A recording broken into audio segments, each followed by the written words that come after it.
जब तक टाइगर मारा नहीं तब तक टाइगर हारा नहीं। বাংলার বাহিনী এখনো জেগে আছে। নির্বাচন কমিশন যদি বিশ্বাস না হয় আসুন ভারতবর্ষকে ঘুরে যান, আমাদের পশ্চিমবঙ্গে আসুন, এইখান থেকে হাওড়া স্টেশন, হাওড়াতে গিয়ে ট্রেনে উঠুন, যে হকার আপনাকে চা দিতে আসবে আপনার সঙ্গে বাংলায় কথা বলবে। আপনি তাকে জিজ্ঞেস করবেন বাংলা ভাষায় যে ভাই তোমার উপাস্য দেবতা বা দেবীর নাম কি, হকার বাংলায় বলবে আমার উপাস্য দেবতা বা দেবীর নাম হচ্ছে মা দুর্গা অথবা মা কালী।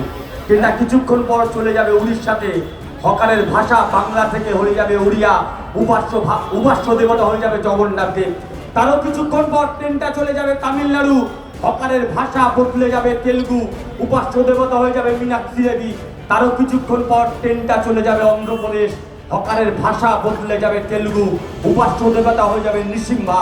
ওখান থেকে চলে যাবে কেরালা, হকারের ভাষা বদলে যাবে মালায়ালাম, উপাস্য দেবতা হয়ে যাবে পরশুরাম। ওখান থেকে চলে যান মহারাষ্ট্র, হকারের ভাষা বদলে যাবে মারাঠি, উপাস্য দেবতা হয়ে যাবে গণেশ। ওখান থেকে চলে আসুন আবার আমাদের আসাম, হকারের ভাষা বদলে যাবে অসমিয়া, উপাস্য দেবী হয়ে যাবে কামাখ্যা দেবী। এটাই আমার ভারতবর্ষ। নানা ভাষা, নানা মত, নানা পরিধান, বিবিধির মাঝে দেখো মিলন মহান। সেই ভারতবর্ষের ঐতিহ্যকে প্রতিদিন এই আরএসএস, বিজেপি আর নির্বাচন কমিশন মিলে ভাঙতে চাইছে। প্রতিদিন বলছে তোমার নাম কি? ও প্রতীকুর রহমান। তাহলে তুমি বাংলাদেশি, তাহলে তুমি রোহিঙ্গা, তাহলে তোমার কাগজ দেখাও।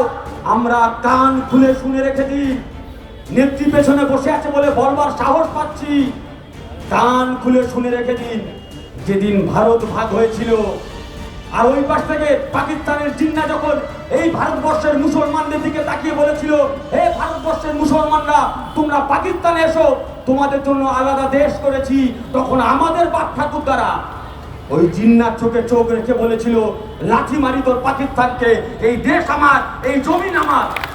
এই ভারতবর্ষের মাটিতে আরএসএস, বিজেপি ওয়ালারা, ব্রিটিশের দালালি করা বালারা, কান খুলে শুনে রেখে দাও।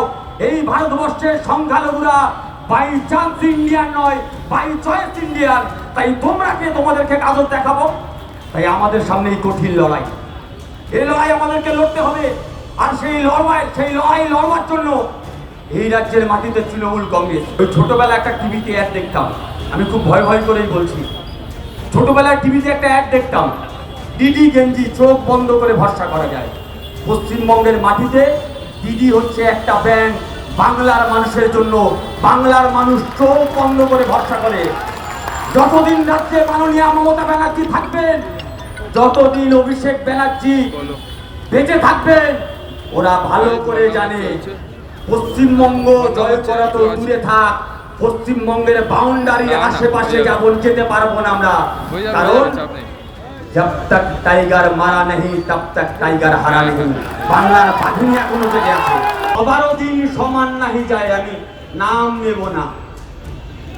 অনেকে কটূক্তি করবার চেষ্টা করে, আমি বলছি গান ভালো করে, গান যখন গাইছেন গলাতে ভালো করে রিয়াজ করুন, সকালে হারমোনিয়াম নিয়ে বসে যান, ভালো করে গান তোলা প্র্যাকটিস করুন।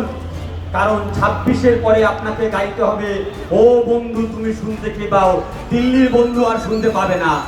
আর যখন দিল্লির বন্ধু শুনতে পাবে না, তখন তোমাকে গাইতে হবে তোমার দেখা নাই রে, তোমার দেখা নাই। তখন তৃণমূল কংগ্রেসের কর্মীরা থাকবে। আর আগামী 26-এ আমি আমার সহকর্মীদের কাছে অনুরোধ করব, যারা সবুজ আবির কিনবেন 1 কেজি 500 আবির বেশি করে কিনবেন। কারণ বাইরে মুখ দেখাতে লজ্জা পাবে, আপনাদের কাছে আবির চাইবে যে একটু দাও, মুখে মেখে বাইরে বেরোই। প্রত্যেকে দয়া করে আবির গুলো দেবেন।